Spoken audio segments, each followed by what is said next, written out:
Just give me one sec. Were you able to add? Oh, Alex is on, but I know Alex, I see that you were.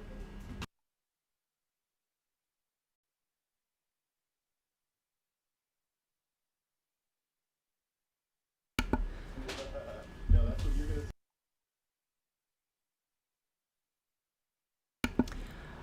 All right, I'll give you a little intro here since we're just popping up on the official Lightbox Expo YouTube channel. Just want to say hello to everybody, and this is going to be a spontaneous stream by Everett Downing and his amazing crew from Netflix. Holy smokes, watch professional Netflix artists draw live and create amazing things. All right, over to you.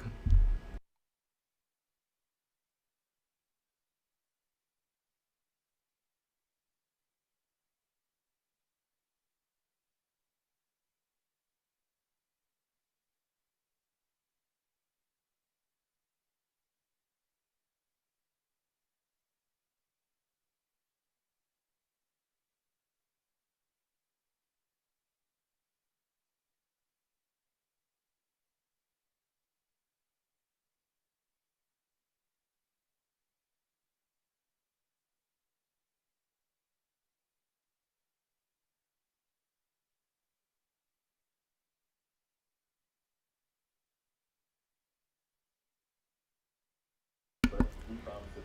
That's okay, I got you. Also, I set up a Slido account. You could go to slido.com, hashtag LBX2020, ask them questions. I'll bring up the questions for you guys, all right? Oh, I love it. I love it.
Yeah, sorry, I'm working on the Alex situation because I'm streaming using my Discord right now. I don't want to jump off of this stream, so I'm on the phone.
Oh, okay.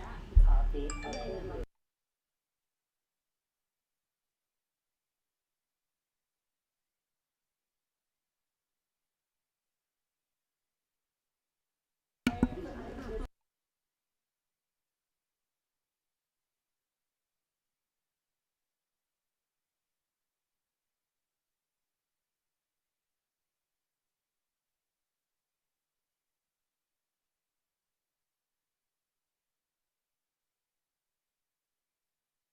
chip cookies.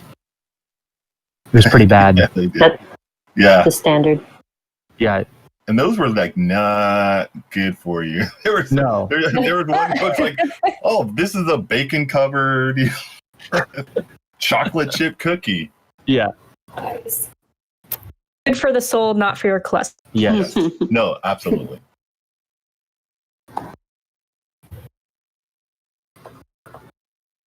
What do we? Did we say what our theme was to everyone?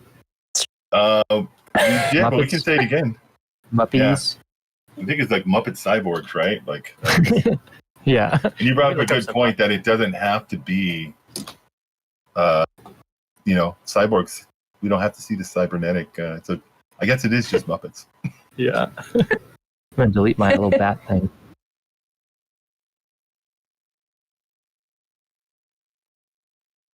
Absolutely. Mm-hmm. Oh. Whoa. Can you say your own? Like. It needs Oh, to you know be- what? Like, should we answer for everyone else? That's pretty good. Let's do that. Let's do that. What's Everett's spirit animal? Oh my lord. I don't know. Maybe what kind of dog do you have? I've got a doodle. I feel like you're kind of a doodle. I would accept that. I can accept that. I can picture like a lab or something. Oh, lab. Yeah. That's pretty good. That's pretty good. Yeah. You know, All American. For you, Yuki, I was thinking that an otter seems like pretty fitting. I'm not sure why. I'll take that. There's Otters are my favorite. otters are strong as fuck. Paige, I feel like you would definitely be a bunny. Yep. No question. Yeah, bunny or like a red No panda or question. something. Red Yes. panda, like anything. I like Oh, red raccoons too panda. because they're just so like ridiculous. I like the proportions of their tiny little hands and their big bodies. Oh yeah, pandas are cute. Mischievous, Super cute. Yep. I'd like to say I'm a wolf, but I'll take otter. Wolf's what you want. We all want to be. Like I wanted, like Everyone. they're gonna say bear, and you guys, Yeah. I'm like, I'll take it. Grizzly. Exactly. Grizzly. Yeah, that's like you have to pay for someone to tell you that that's your spirit animal, right? You gotta like go to a thing and let me do your reading. You are a bear. All right, let's see. What's Brittany? It's a good one. Picturing like a cat. Yeah, I'm between like cat or ham. A cat or a hamster? I could see hamster. I'm gonna go with hamster. Hamster's good. Yes.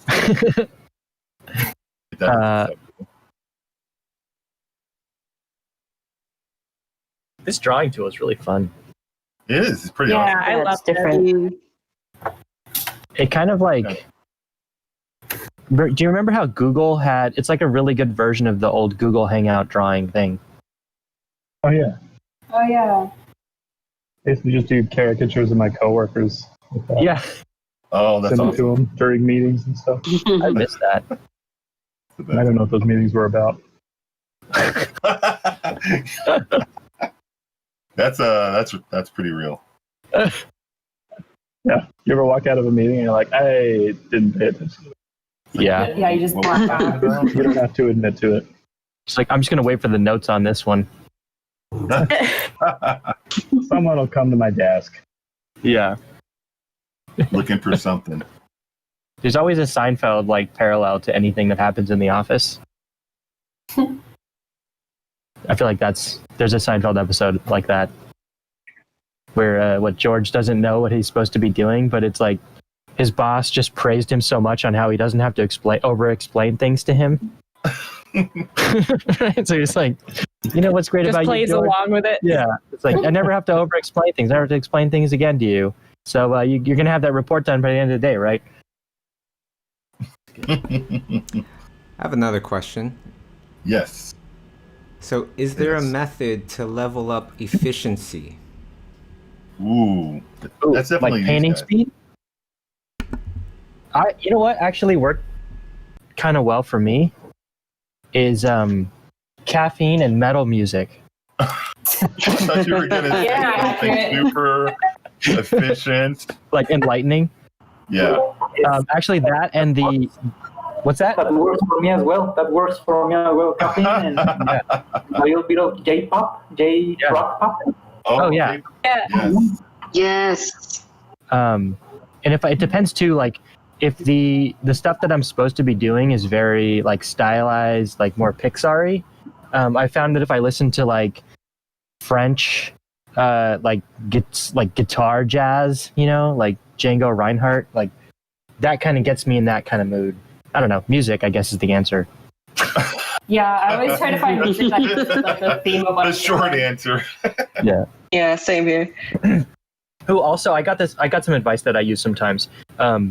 So say you're working on like a giant painting, and when you take a step back and you look at it, you just think, holy shit, I'll never ever finish this.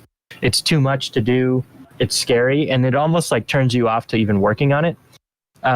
Some advice I got was set like a timer, a 30 minutes, hour, 2 hours, and then set a goal and say, I'm going to just finish this bottom left corner of the painting in the next 2 hours.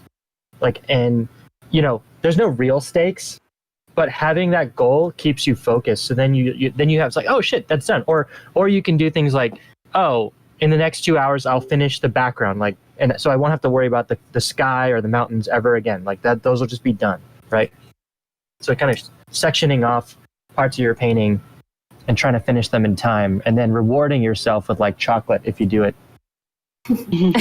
When I So was at Disney specific. Interactive, at lunch we would set like a 30-minute timer, and we would do film studies. Like one of us would choose a film that we would all study, and then it would be like a hard cutoff at 30 minutes. And then I feel like that made us paint really fast eventually. Yeah, that's good. Oops. That was for like a year of my life when I was working on that Sonic video game. That's what I did. 30-minute painting every morning. And I used for the to do this viewers out at- there, if you have any questions, you could go to slido.com, hashtag LBX2020. Sorry to cut you off there No for a worries. second. I have a question. What's something that you guys have learned from one of each other? What's a good lesson that you've learned from one of your teammates? I feel like I'm learning a lot about just sci-fi in general from Alex and Yuki. Like they're super helpful when it comes to that stuff, especially because I'm so new to it. They're pros at it. Yeah. What am I learning? I mean, I learn something every day. I've learned things from my coworkers, how amazing they are. Oh, I love it. And, this is my first time production designing something. And what I've learned is I've tried to take a lot of the experiences that I did not like about production designers I've had and then erase those from my habits, right? So, yeah, I'm learning that when you hire a team that's capable, you can lean on them a lot when you are in meetings and you don't have as much time to do the art that you would normally do. So that's great. I mean, I'm learning a lot just because it's the first time I've been in like a leadership position. So, I mean, I kind of went into it having a bunch of theories on like, if I were going to run a show, how would I run it? And the team is really helping me. Like, I mean, I'm learning a lot just because it's the first time because they're actually helping me prove it. Because I was like, what would happen if you actually had transparency? You actually spoke to people and like, you know what I mean? Like, Yeah. I don't want it to be disparaging any other productions, but it's just been really liberating. Like we have this cool level of transparency that's been really awesome. What's something that you learned from going to the Oscars? Maybe something you might do differently if you got to go there again. Oh my god. Probably get a better suit. Not that it wasn't bad. It wasn't bad, but I was like, okay, definitely gonna. If you get invited to a party, go to it, no matter how late it is. You're only gonna get a chance like that once. There's a party I missed that I was like, oh, I found out whose party it was and I about died. Yeah. That's where they hand out the Illuminati memberships. So you got to go. Crazy experience. Also, are there bathroom breaks at the Oscars? There are. There are. Oh, the commercials, right? Commercials. Yep. Yeah, that's when you see celebrities are real people too. Yeah, that was really interesting. Experience. Yeah, I remember. This is a weird thing. I remember, like, Gendy, when I was working at Sony, like Gendy, I'm a huge fan of all his stuff. And I just remember one time, like, seeing him in the bathroom. We were like washing our hands at the same time, and I was like, oh, like, gods can bleed and also go to the bathroom. That's hilarious. But yet there was like a solid 2 months where Gendy and I were on the same schedule. Like, are you following me? Yeah. I'm sure he did not think that. I'm sure he thought, like, why do I see this guy every time I go to the bathroom? It's like, look, man, I'm drinking a lot of water. I have to tell you, this is definitely one of the weirder drawing topics. It's pretty funny. Oh, I got a question from someone on Instagram. Okay. Let's say it said, does each Netflix show have a team, or is it just one big team working on whatever deadline pops up for multiple projects? I think that's pretty straightforward. I mean, that's an easy one. Yeah. There are Yeah. just separate teams, and we have because we're making so much stuff. Every team is using a different 3D or vendor to actually create the show. So we all basically operate independently. You know, we do share info and help each other out, but yeah, it's crazy. There's too many shows to be doing it all together. That being said, there's so much help from Netflix, like production, or I guess whatever the corporate side. Like pretty much anything we ask for, they're like, yeah, cool, we'll get that for you. It's really refreshing. What's something that excites you about the future of animation? Oh man, now is a great time to be a creator. I have to say, like, there's so many streaming platforms and like such a big, there's like a boom in terms of just content and people needing content. And there's also like more opportunities as we're kind of moving to this global, like there's like a global stage now. So new stories, new storytellers. That's what I find super, super exciting. Like, I cannot wait when I see kind of some of the things that we have coming down the pipeline and hear about some of the other things that are out there. I just get really excited. Like, there's gonna be a lot of cool material. Let's just put it that way. What's your best rap party story? Anybody? Oh. That's a good question. That means you can't share it. Yeah, I know a good one.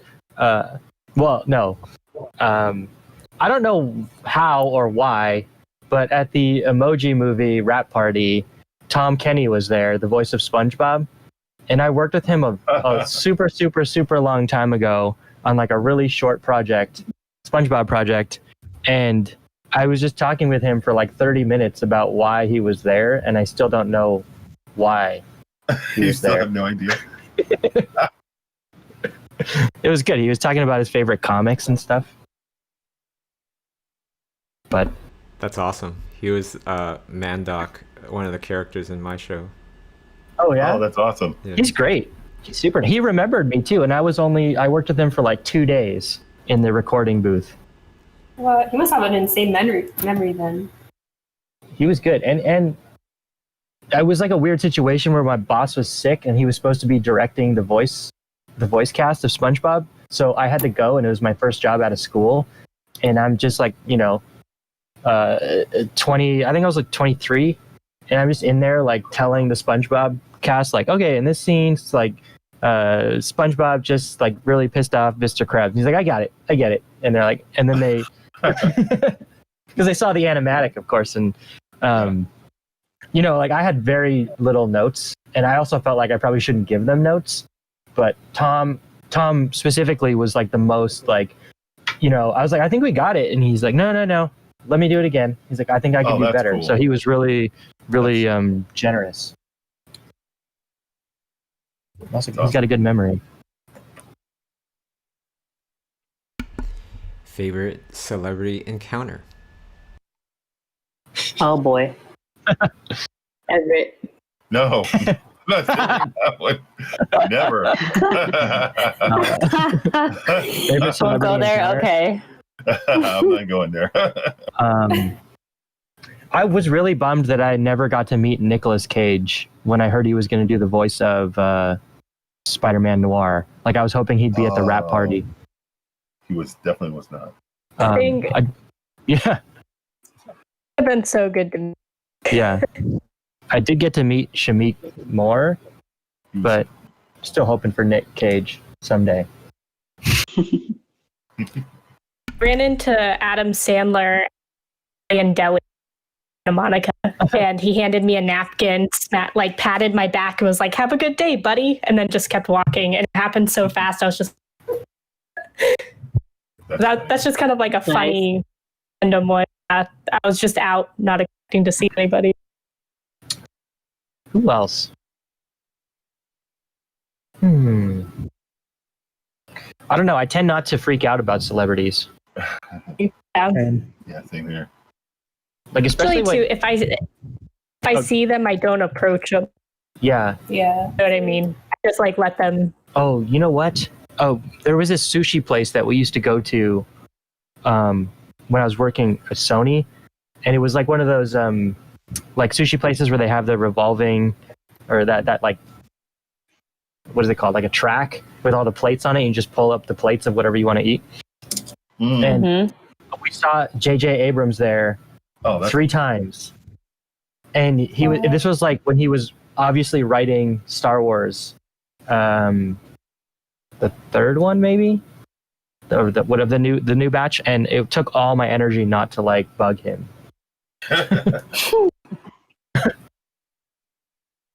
Paige and I, we ate lunch next to Zoe Deschanel. Like she pulled up in a minivan, got out, ordered like a thing of mac and cheese, and she was just sitting there by herself, just like eating it. And then she just left in her minivan, like nothing. Was this at Paramount? No one bothered her either.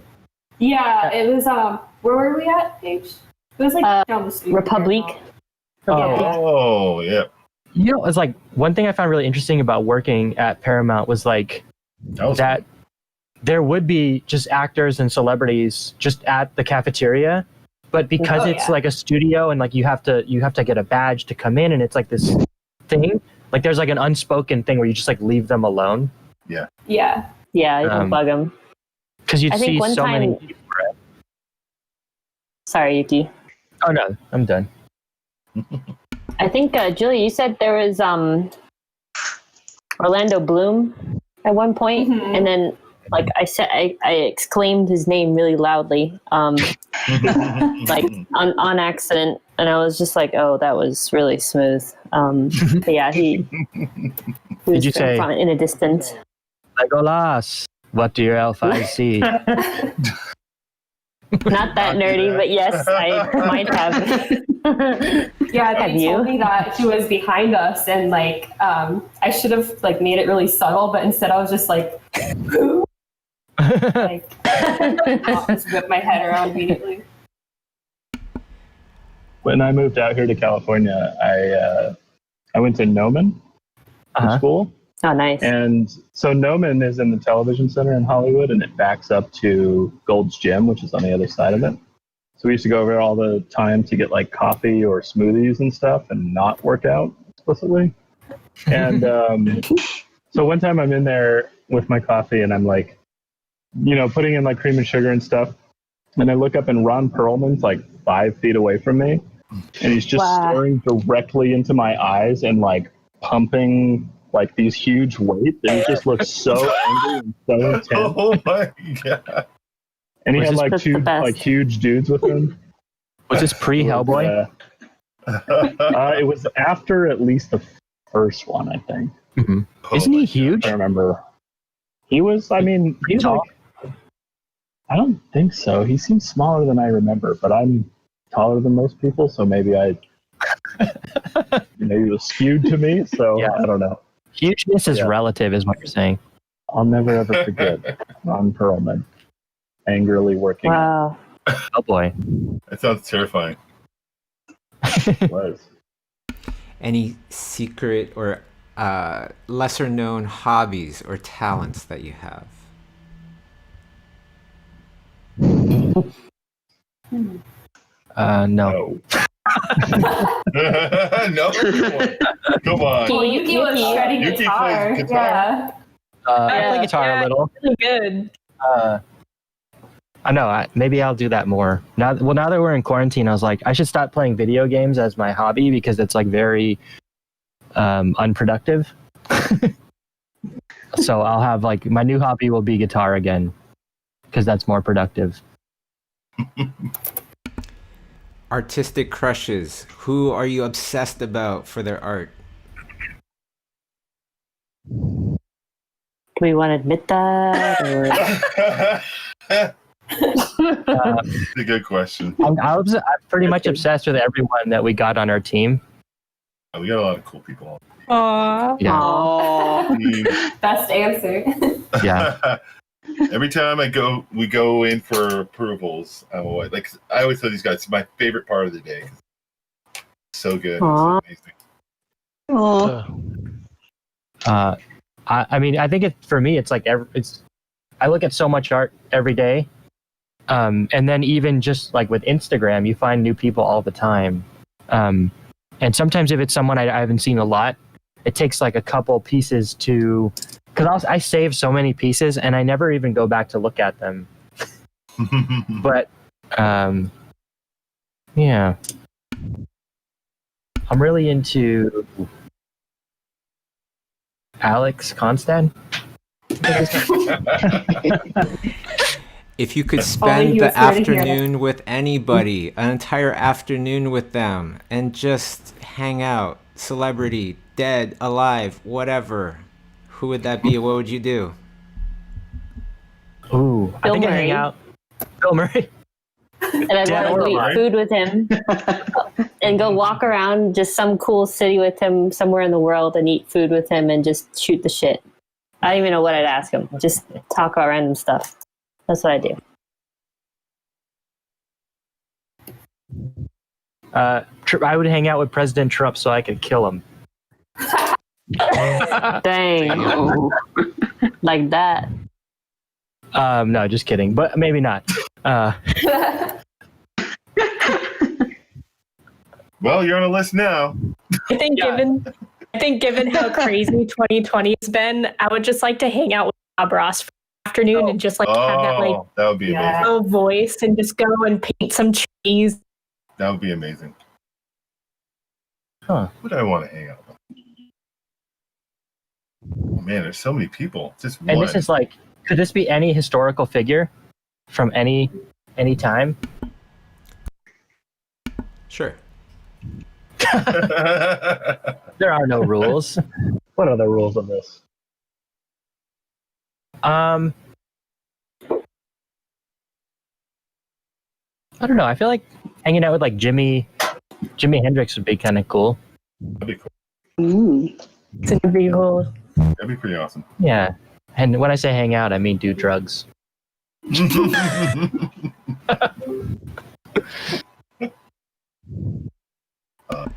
All right.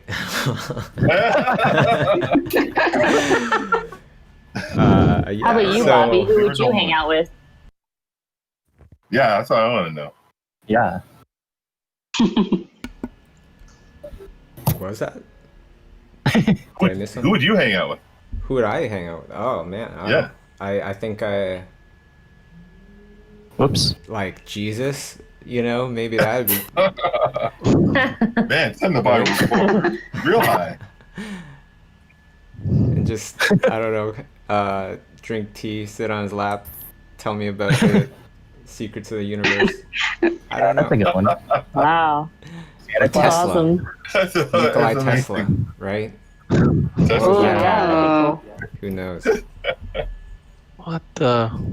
Yeah, it'd be like someone who started to like have some sort of profound like explanation of the universe and then died too early. Then you could get the final thoughts, or maybe someone who was Mhm. severely misunderstood.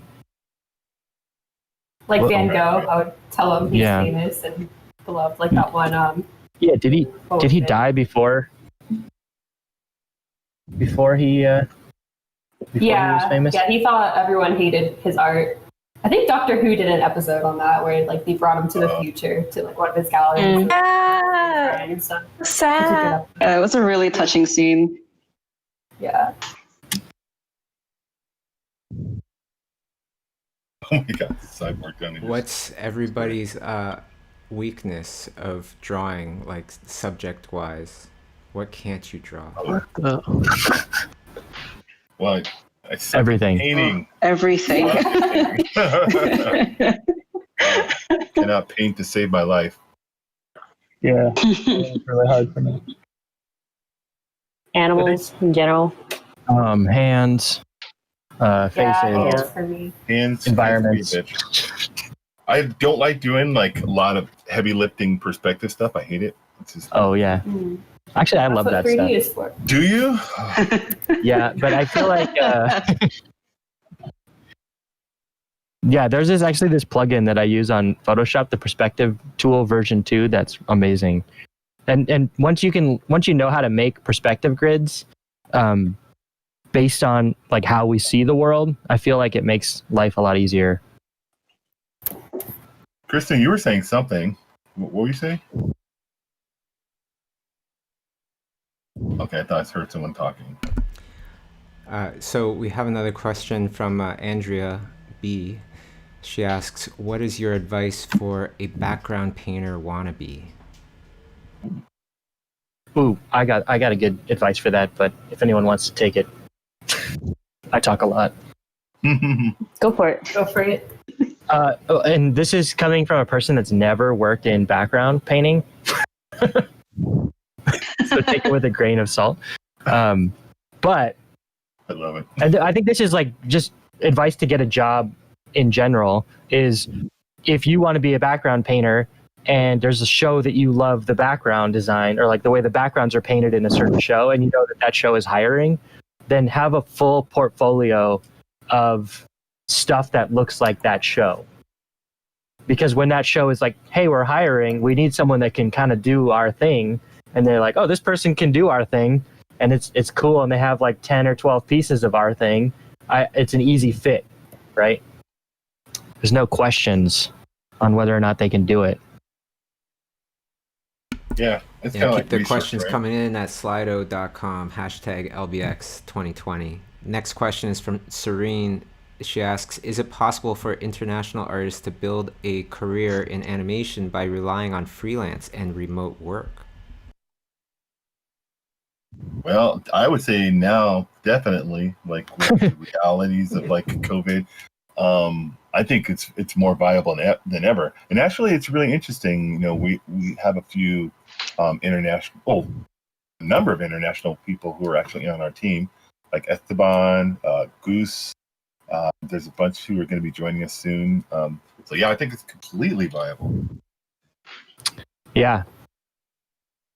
I think too, before it was somewhat viable even before COVID. You just had to build a strong presence. Yeah, I've been doing it for 15 years, so it's definitely viable, I think. Yeah.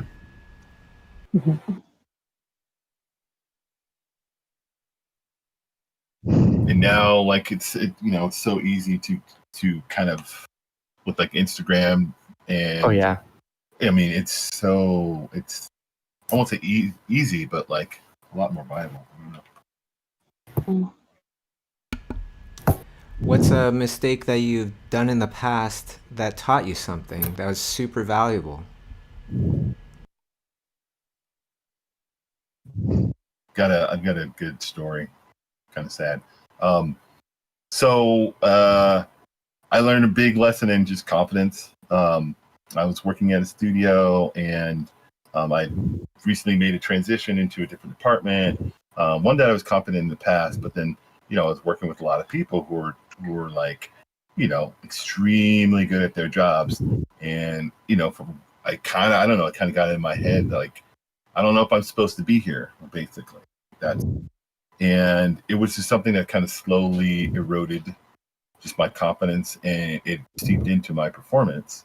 And it's almost like at some point it becomes like a self-fulfilling prophecy, and I ended up kind of basically washing out. Basically, it's like I dreamed my own existence, I guess.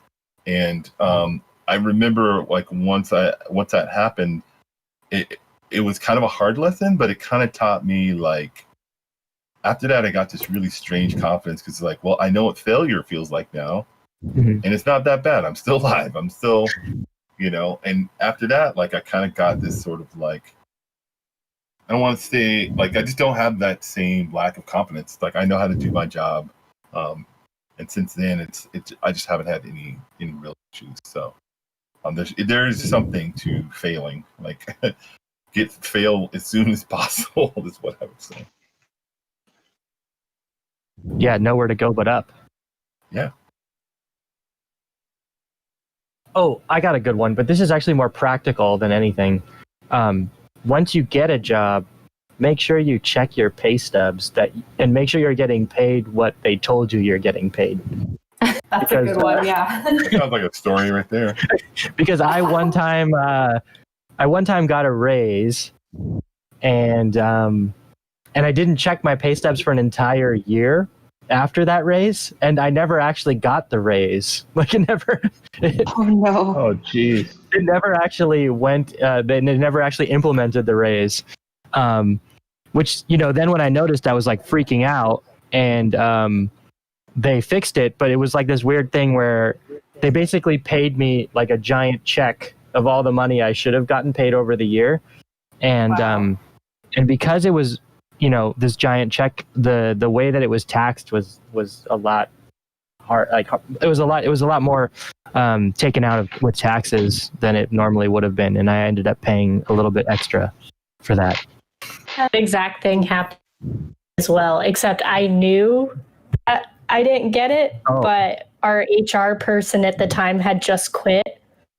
Oh, I didn't feel like I had anybody to tell because I would have had to go to the VP, and I was like, I'm just gonna wait it out. is that Sony? Yeah. Same. I had the exact same thing where they give you this big check, and Yeah. because it's so big, Yeah. it taxed as though you make that much money every week. Yes. It's a huge chunk. Yeah. It was sad. Was the But I very learned my first- lesson. Oh, sorry. Oh, go.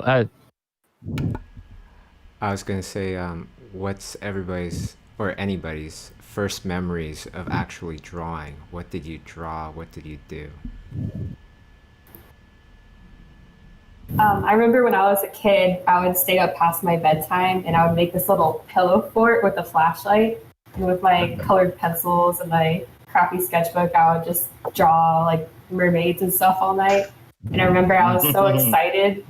I would get like these adrenaline rushes and I would just be like shaking because I was like, yeah, Oh my the best. I'm going to do this the rest of my life.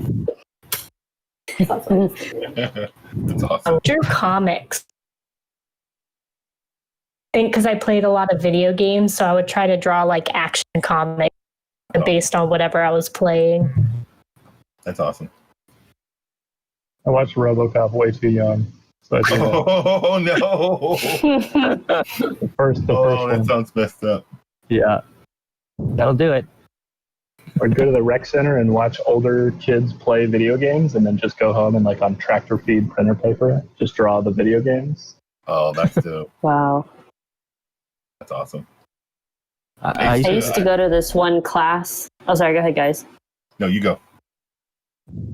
There was this art class I used to go to when I was really young because my sister went. So I was like, oh, I'll join too. And we used to do still lives, or you find an image you like and you copy it. And my instructor used to have me draw one side of the like a bobcat or something, which is a straight on, pastel. So I draw half, and then my teacher would draw half, or my teacher would draw one half first, and I had to copy it. Sorry, and it was horrifying because there was like a droopy, like drawing. Like actually, my husband was terrified one time. He saw one of them, and he was like, "That's a nightmare." Because it's just terrifying that it's all skewed. So I used to do those a lot and do the Bugs Bunny, copy those guys a lot too. Just a lot of copying, I think, as a kid. Is there any exercise that everyone can recommend to get good at Viz Dev? And for Yuki, you are my artistic Jimi Hendrix.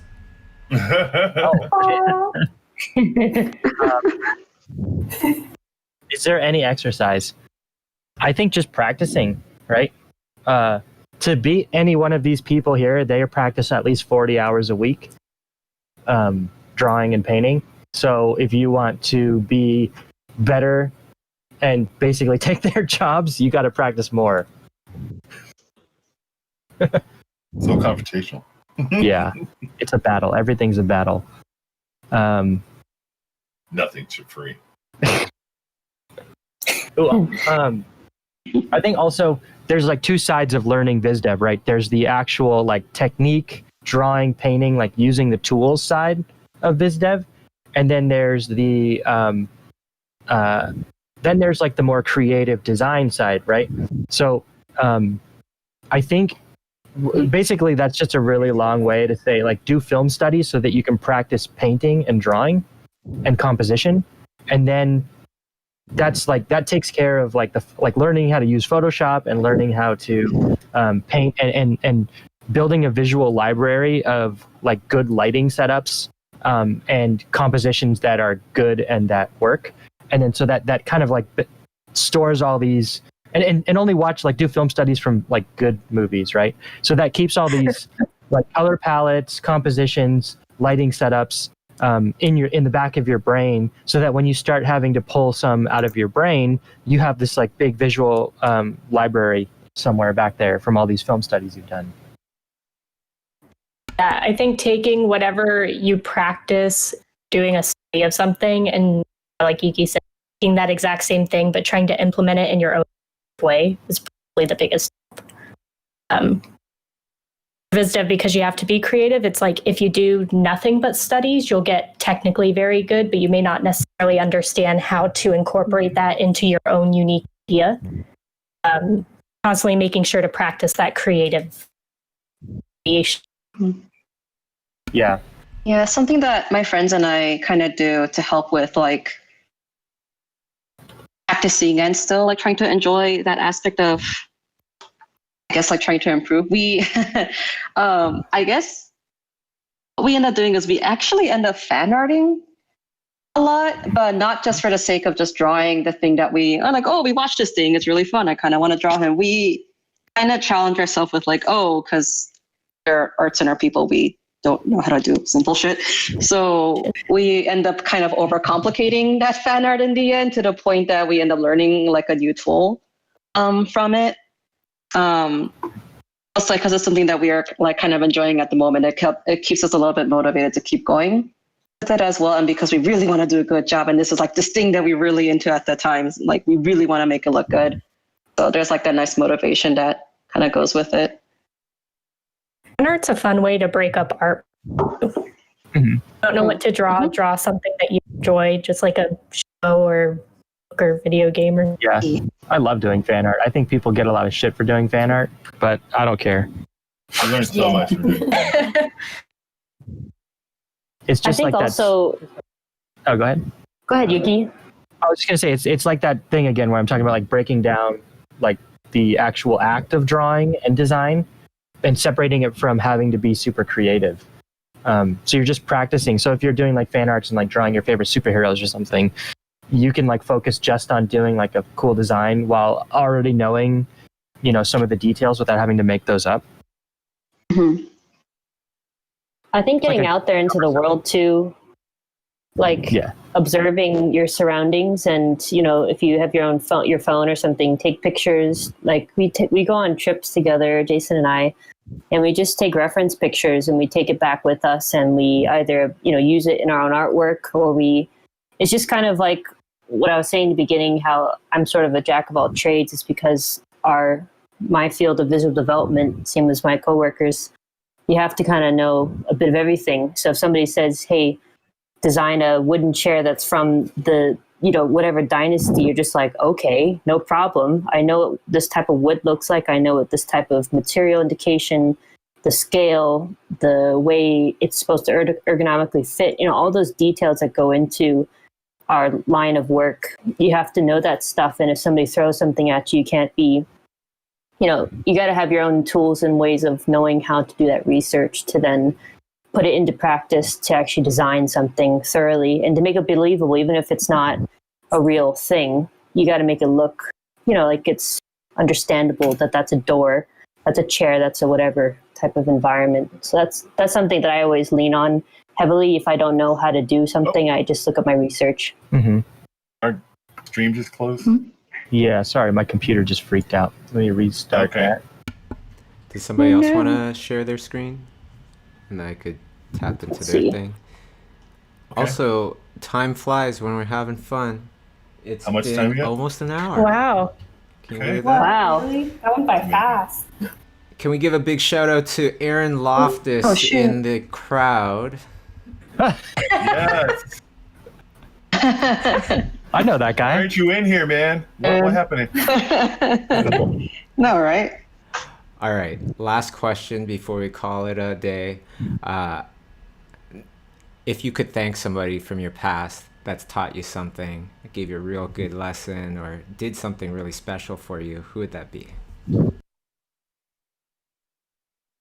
And what did they I think do? it would have to be my parents trusting me so much to become an artist, because I know a lot of parents don't really trust their kids to become. Yeah, I think It's a good one. I think everyone would thank their parents on that one, right? Yeah. Fine. Actually, I would thank my I had an instructor in college who basically kind of instilled in me the passion of storytelling. Basically, he's the one who taught me story. Unfortunately, he passed away last year. He died of cancer. But I'm so grateful, like, that he kind of put me on the path. Like, he was such a passionate guy. His name's Luis Contreras. He was an instructor over at Columbia College. He was amazing. He really kind of gave me that passion to tell stories and get my voice out there. So Special. I'd probably thank Armand Serrano because he got me my first like biz dev job, or he helped me get it. And he was very, very helpful. That's it. That's the end of the story. I think Aaron I said have. that he was in a panel for Wizards VizDev during this. That's why he wasn't there. So I think what he's saying Wow. is he picked that over you guys. How do you feel about that? Wow. Last question. Just throwing joking. shade. Throwing shade. well, see how we'll it talk is, to Aaron. Aaron we'll talk to Aaron on Monday. So you know. Well, I want to thank the audience, of course, for tuning in spontaneously for this very spontaneous stream with these incredible artists, the team from Netflix, for Everett's show that's super secret and probably not announced yet. So thank you all. Everybody, we're in Discord. We're in Lightbox Expo's Discord. If you didn't know, Lightbox Expo is happening right stinking now. And it's lit. There's lots going on. All right, everybody. Thank you so much for tuning in. Thanks. And of course, the biggest shout out goes to our presenters, our wonderful audience, our wonderful panelists here. Big round of applause to you. you. Thank you so much for